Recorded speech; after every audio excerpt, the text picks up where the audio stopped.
করেছি।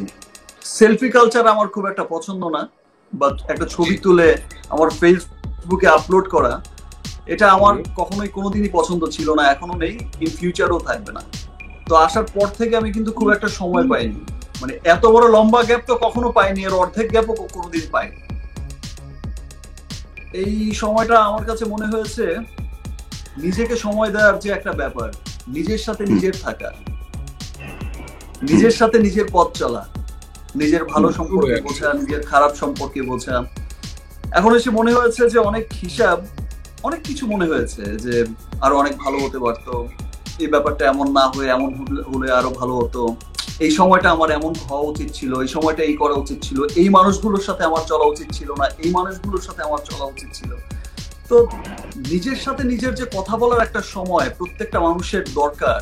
এবং আমরা দেখবে যে বড় বড় মনীষীদের কথায় সবসময় দেখবে যে বড় বড় মনীষীরা বলে যে যখনই হচ্ছে তোমার একটা বাজে সময় যাবে, যখনই তোমার একটা কোনো প্রবলেম যাবে, বা প্রবলেম না গেলেও মাঝে মাঝে তোমার একান্তই নিজের সাথে থাকা উচিত।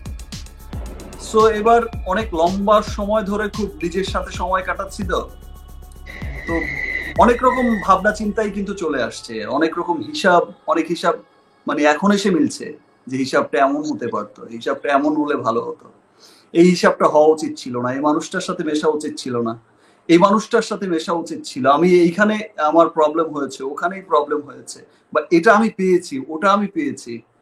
সো এটা আমার জন্য একরকম, আমার নিজের জন্য, মানে আমার নিজের সাথে নিজে সময় কাটানোর যে বড় একটা সময় পেলাম, এটা আমার পরবর্তী জীবনকে আরো অনেক সুন্দর করবে।